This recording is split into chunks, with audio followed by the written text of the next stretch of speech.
Saka udara krasa abot lan nyekek. Nyai Rantam panggile karo swara gemeter.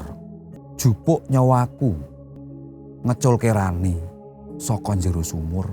Swara banyu krenes-krenes saya banter. Lah kok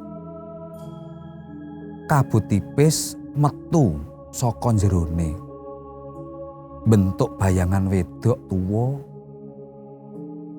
rambute dawa. Matane kosong, mesem gegirisi.